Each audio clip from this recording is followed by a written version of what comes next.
Bismillahirrahmanirrahim. Alhamdulillahilladzi akramana bil ilmi wal hikmah wa wa'adana bir rahmati wal maghfirah. Ashhadu an la ilaha illallah wahdahu la syarikalah wa ashhadu anna sayyidana Muhammadan abduhu wa rasuluhu sahibu ra'fah. Allahumma salli wa sallim wa barik ala sayyidina wa maulana Muhammad al-makhsusi bi khatamin nubuwah wa ala alihi wa sahbihi wa dhurriyyatihi wa atba'ihi ila yaumil qiyamah, amma ba'du.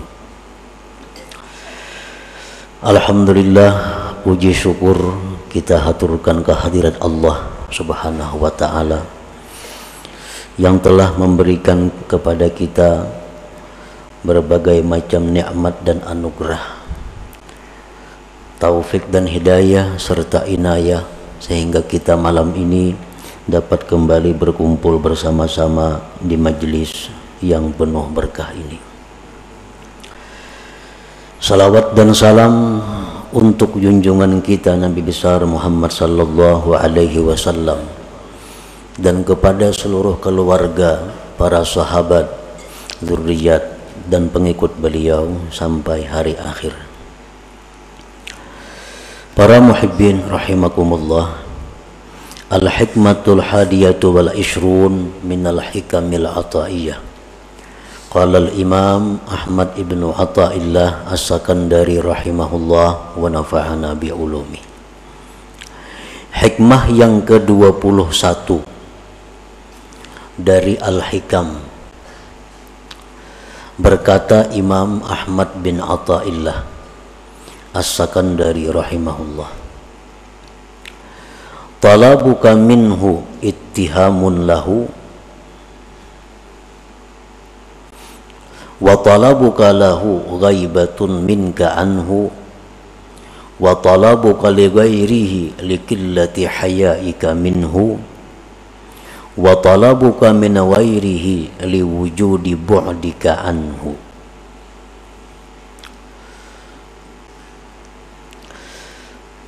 Makna atau terjemah daripada hikmah yang ke-21 ini adalah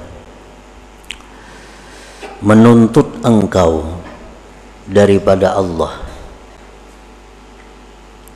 merupakan kurangnya percaya bagi Allah,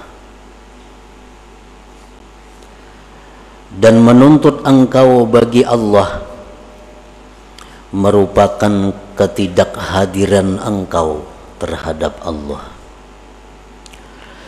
dan menuntut engkau bagi selain Allah karena kurangnya malu engkau daripada Allah, dan menuntut engkau dari selain Allah karena adanya jauh engkau daripada Allah. Nah, itulah terjemah daripada hikam atau hikmah yang ke-21 ini.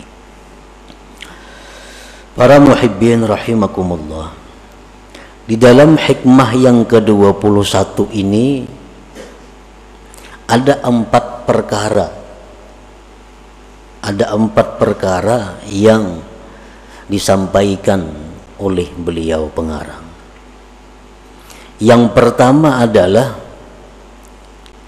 su'aluka minallah subhanahu ka'ayyarzukaka aw yansuraka aw yakfiyaka dalilun ala dha'fi thiqatika billah subhanahu li'annahu qad wa'adaka birrizqi wan nasri wal kifayah.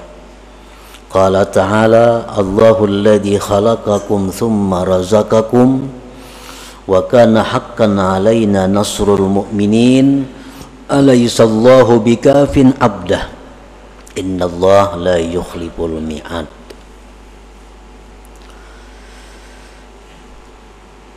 Memintanya engkau wahai seorang yang ahli ibadat. Ini tujuannya kepada orang-orang yang ahli ibadat. Yang dituju di sini Yang dikhitab di sini adalah orang-orang yang ahli ibadat kepada Allah. Wahai orang yang ahli ibadat, memintanya engkau daripada Allah seperti berilah hambamu ini rezeki, atau tolonglah aku ya Allah, atau cukupkanlah aku ya Allah. Nah, permintaan-permintaan itu kepada Allah itu menunjukkan lemahnya kepercayaan engkau kepada Allah, menunjukkan lemahnya kepercayaan kita kepada Allah. Kita minta kepada Allah, ya Allah, maksudnya kita ini adalah orang-orang yang ahli ibadah, orang-orang yang hidupnya lurus. Dia minta kepada Allah, luaskanlah rezeki, tolonglah menghadapi ini, cukupkanlah aku. Nah, kita minta itu kepada Allah, itu akibat daripada kurangnya percaya kita kepada Allah.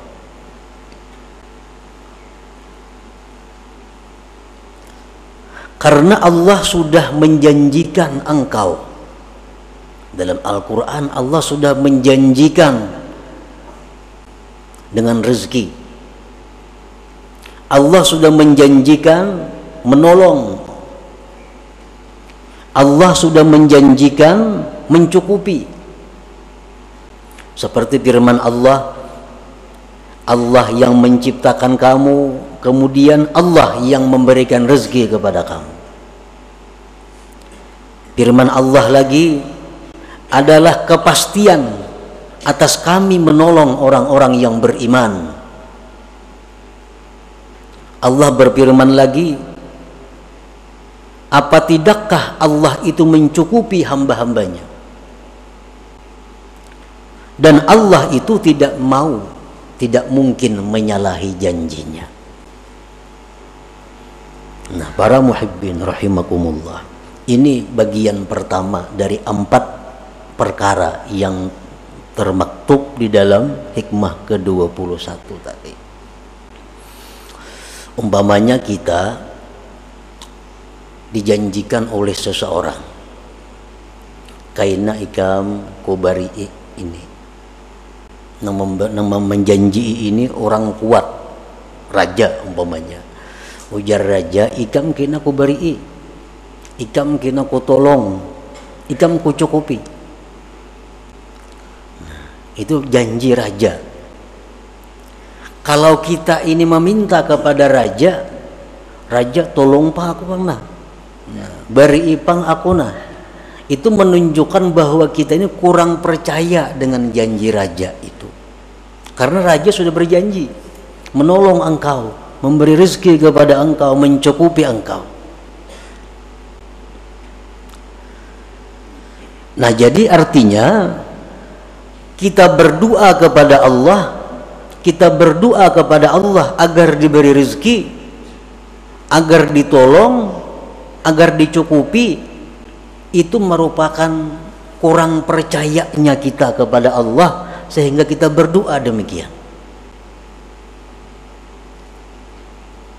Uzkuril Khalil Ibrahim alaihi salam hina ulqiya finnar qala hasbiyallah wa ni'mal wakil. Nabi Ibrahim alaihi salam dalam keadaan yang sangat sulit, dalam keadaan tidak ada seorang pun yang bisa menolong beliau, sewaktu beliau dilemparkan ke dalam api yang besar, beliau tidak minta kepada Allah pertolongan, beliau tidak minta kepada Allah api dipadamkan, tetapi apa yang diucapkan Nabi Ibrahim? Hasbiyallah wa ni'mal wakil. Hasbiyallah wa ni'mal wakil. Cukup akan daku oleh Allah dan Allah sebaik-baik wakil. Nah, ini contoh Nabi Ibrahim, orang yang sangat percaya kepada Allah, sehingga dalam keadaan sesempit itu beliau tidak minta pertolongan kepada Allah, karena beliau yakin bahwa janji Allah menolong orang beriman pasti terwujud. Nah, pasti terwujud. Padahal dalam keadaan yang sangat kritis Nabi Ibrahim. Karena kayak kita sedikit saja ada masalah, beribu kali Allahumma, Allahumma, Allahumma. Padahal masalah yang kita hadapi kada seberat masalah Nabi Ibrahim, nyawa. Nah, itu menunjukkan kekurang percayaan kita kepada Allah. Andai kata kita sangat percaya kepada Allah, kita dalam keadaan apapun, mesti yang kita ucapkan itu hasbiyallah wa ni'mal wakil. Hasbiyallah wa ni'mal wakil. Nah.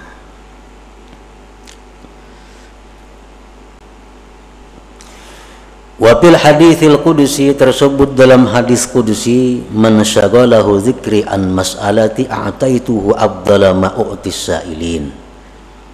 Allah berfirman, barang siapa yang disibukkan berzikir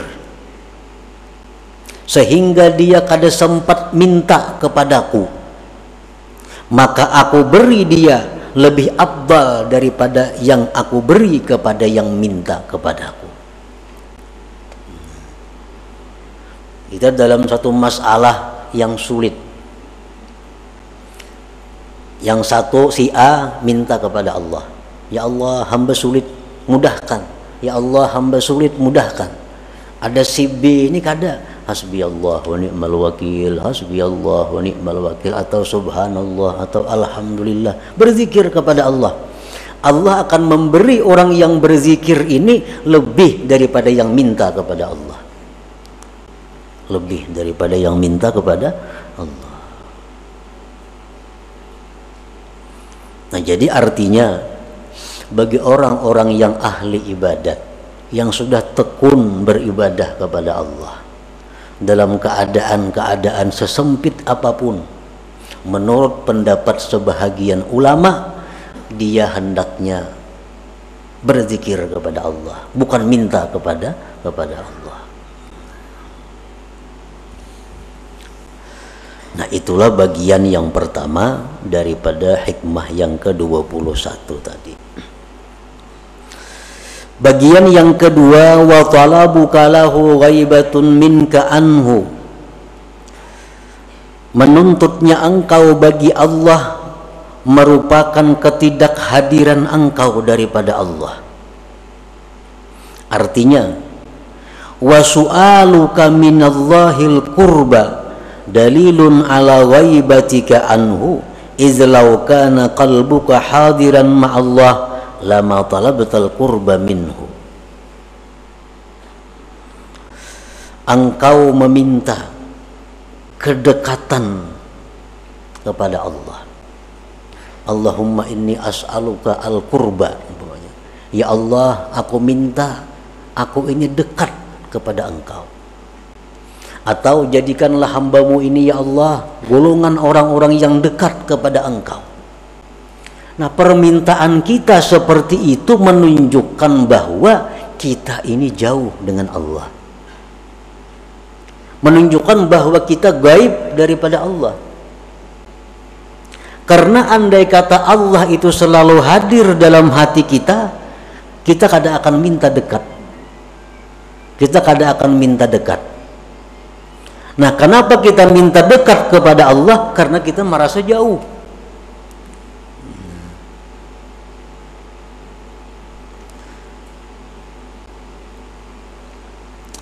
Izlau kana qalbuka hadiran ma'allah lama talabtal qurba minhu.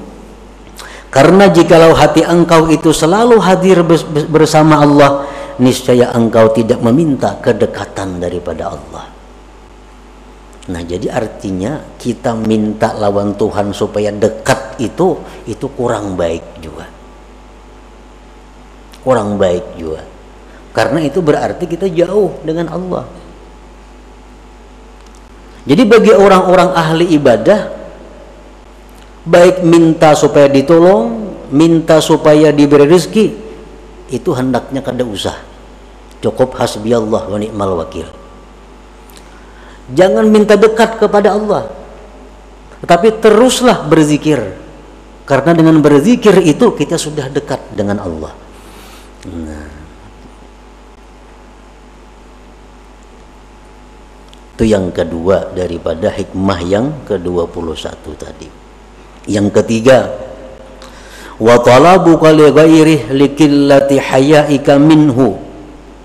Artinya, wa su'aluka minallah ay yuqbilal khalqu alaik aw yusakhirahum laka dalilun ala qillati hayaika minhu wa su'i adabik kaman bi hadratil malik fasa'ala abidahu wa khadimah.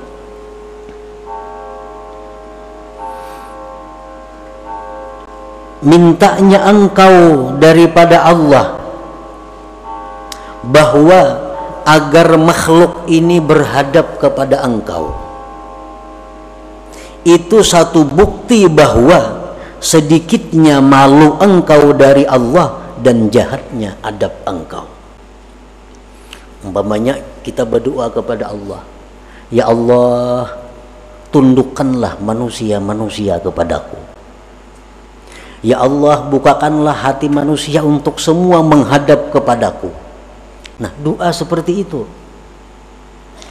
Kita berdoa kepada Allah supaya orang-orang katuju lawan kita. Artinya, kita minta lawan Tuhan supaya kita ini dikatujui makhluk. Nah, bila kita minta demikian kepada Allah, itu menunjukkan kita ini jahat adab kepada Allah. Kenapa jahat adab demikian? Seperti orang yang berada di hadapan raja. Nih, di hadapan raja. Nah, kita di hadapan raja ini, nang kita takunakan lawan raja, pembantu-pembantunya, budak-budaknya. Wahai raja, pembantu pian si pulang tuh kayak apa? Sihat saja kayaknya, sigar raja kayaknya. Pembantu pian si B itu baik saja kayak. Pembantu raja aja ditanya akan, rajanya kan ada ditanya. Nah, ini menunjukkan kita kurang adab kepada raja. Nah, sama halnya orang yang di hadapan Allah, kalau minta agar manusia katuju lawan inya, ini orang yang sedikit malunya terhadap Allah Subhanahu wa ta'ala. Mestinya yang kita minta itu supaya Allah katuju. Nah, jangan supaya makhluk ketujuan seorang. Nah, kalau kita bujur-bujur itu kita supaya minta Allah tuh ketuju lawan kita, bukan makhluk nang ketuju kepada kita.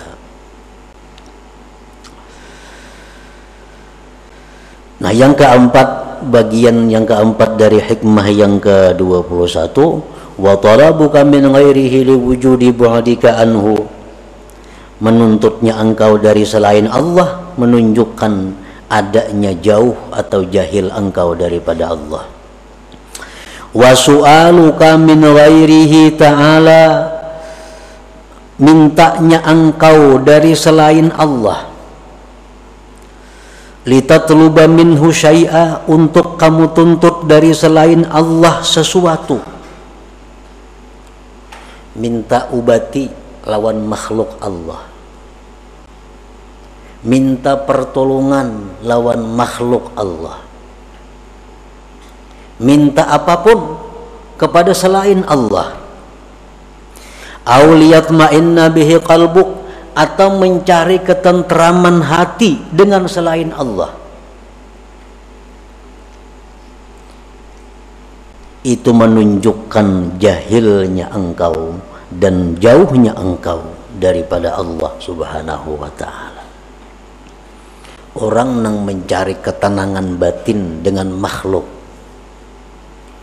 Ada orang yang rasa tenang dengan memutar lagu. Putar lagu, nah tenang. Ini orang jahil kepada Allah. Ada orang yang merasa ketenangan hatinya bila mengisahkan masalahnya kepada makhluk, tenang hati. Ini orang jahil kepada Allah. Orang jahil kepada Allah. Mestinya Allah itu sudah cukup untuk dijadikan penentram hati. Allah sudah cukup tempat curahan hati kita. Nah, jadi kita hibak dada mamanya. Ini dikisahkan lawan orang tenang. Nah, berarti kita bodoh ngarannya. Kalau orang yang berakal, dia kepada Allah mengeluh, kepada Allah dia mengadu, kepada Allah dia menyampaikan persoalan-persoalannya.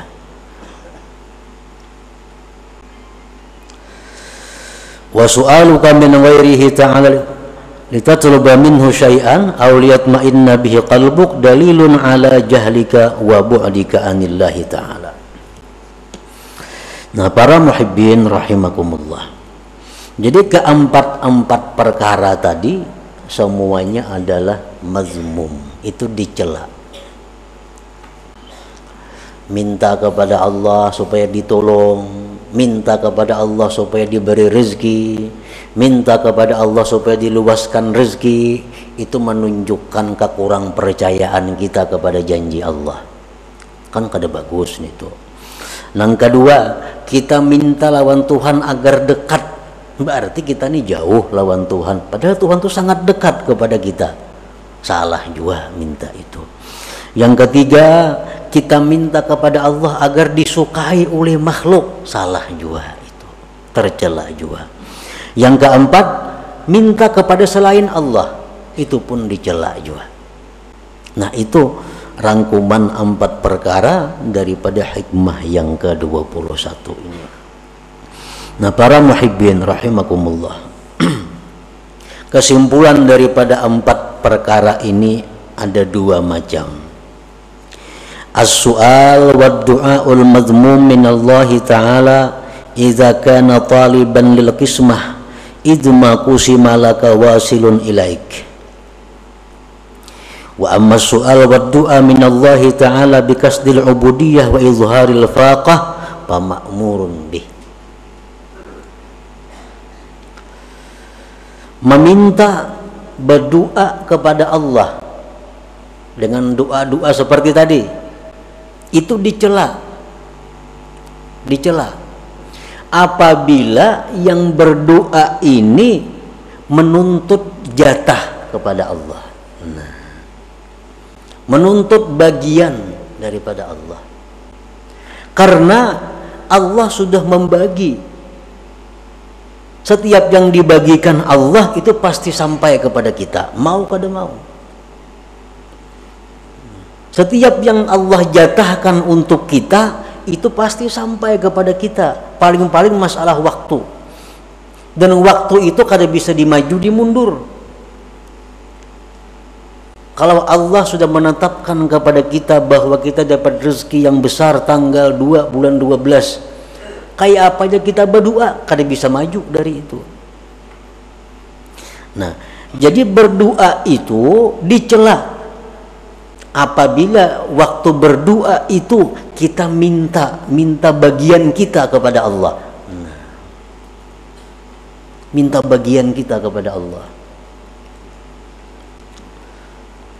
Adapun berdoa kepada Allah dengan tujuan ubudiyah, tujuan kehambaan, dan menampakkan kepakirannya, nah maka itu diperintah. Jadi kasat hati aja. Kalau kita berdoa kepada Allah, bukan minta jatah, kada ya Allah, hamba ini berdoa kepada Engkau hanya karena hamba ini fakir, hanya karena hamba ini menjunjung perintah Engkau untuk berdoa, maka hamba berdoa. Nah, itu disuruh. Nah, jadi artinya ada 2 pilihan. Boleh kita kada berdoa, hanya mengucap hasbi Allah dalam menghadapi masalah-masalah. Boleh juga kita berdoa, tapi tujuan berdoa itu bukan mencari bagian kepada Allah, tetapi hanya semata-mata menampakkan kepakiran kepada Allah, menjunjung perintah Allah. Contoh nang kada berdoa Nabi Ibrahim tadi. Contoh nang berdoa Nabi kita dalam perang Badar. Pasukan 313, musuh lebih 1000 dengan peralatan yang lengkap.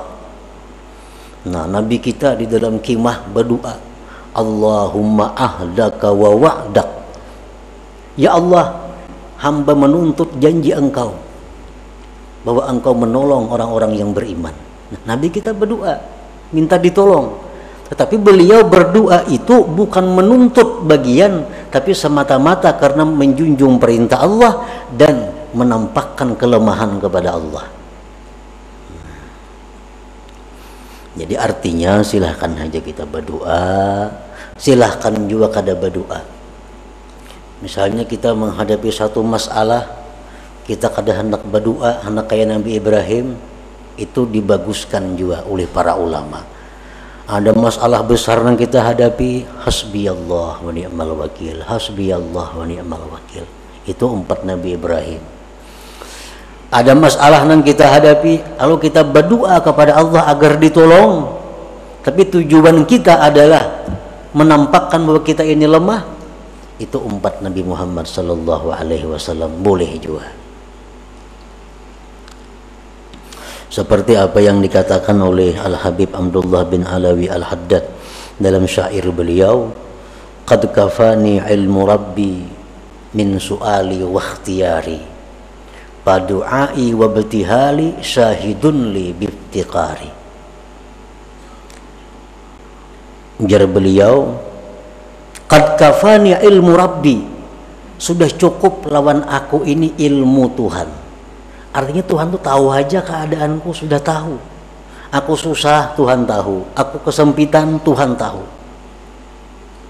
Qad kafani ilmu rabbi, cukuplah bagiku ilmu Tuhan daripada berdoa atau merintih. Walaupun kada berdoa, kada merintih, Tuhan tahu juga sudah aku ini susah. Nah, padu'ai wabtihali, adapun aku berdoa kepada Allah, aku merintih kepada Allah, syahidun liptiqari, itu hanya sebagai saksi kepakiranku. Itu hanya bukti kelemahanku yang perlu kepada Allah Subhanahu wa ta'ala.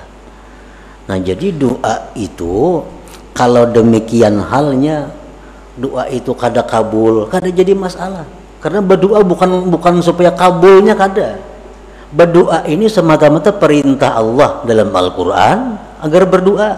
Yang kedua, berdoa itu menampakkan kita ini hina, menampakkan kita ini lemah. Itu kita berdoa, bukan supaya kabul doa, kada. Nah, jadi berdoa kada kabul doa, kada jadi masalah. Karena aku berdoa bukan mencari jatah kepada Allah. Aku berdoa hanya sebagai menjalankan perintah ubudiyah. Nah, itu terpuji, itu sangat baik. Nah, kemudian yang kedua, kesimpulannya, wa amma su'al wal isti'anah min ghairillahi ta'ala pamazmum idza kana ghafilan 'anillahi ta'ala. Wa amma idza ataqada ghairallah sababa wallahu yu'ti wa yu'in fala ba'sa. Minta pertolongan kepada selain Allah itu tercela apabila dia lupa kepada Allah. Wahai dokter, aku sakit, nah obati pang aku, minta tolong lawan dokter. Itu tercela kalau lupa kepada Allah. Tetapi apabila dia minta kepada selain Allah dengan i'tikad hati bahwa ini adalah satu sebab, Allah juga yang memberi, yang menolong, maka pala ba'sa, maka yang demikian tidak mengapa. Ayo minta tolong lawan paurutan, bertolong lawan si A, lawan si B. Tapi i'tikad hati ini hanya sebab untuk mendapatkan pertolongan Allah. Minta tolong lawan dokter untuk dapat kesehatan dari Allah. Minta tolong lawan ini untuk dapat rezeki dari Allah. Nah, boleh minta tolong kepada siapapun, tetapi sebab untuk mendapatkan pertolongan Allah. Nah, itu yang mesti kita ingat setiap kita minta tolong kepada makhluk Allah. Kalau tidak demikian, maka kita akan tercela. Nah, itulah kira-kira sebagian daripada uraian hikmah yang ke-21 dari Al-Hikam Al-Ata'iyah ini. Nah, selanjutnya yang ke-22. Dan diumumkan bahwa untuk malam Rabu yang akan datang kita pengajian diliburkan. إلى حضرة النبي صلى الله عليه وسلم. الفاتحة. بسم الله الرحمن الرحيم. مالك يوم الدين. إياك نعبد وإياك نستعين. صراط المستقيم. يا الله بها يا الله بها يا الله بحسن الخاتمة. يا الله بها يا الله بها يا الله بحسن الخاتمة. يا الله بها يا الله بها يا الله بحسن الخاتمة. فيا أيها الرجل منه شفاعة صلوا عليه وسلموا تسليما.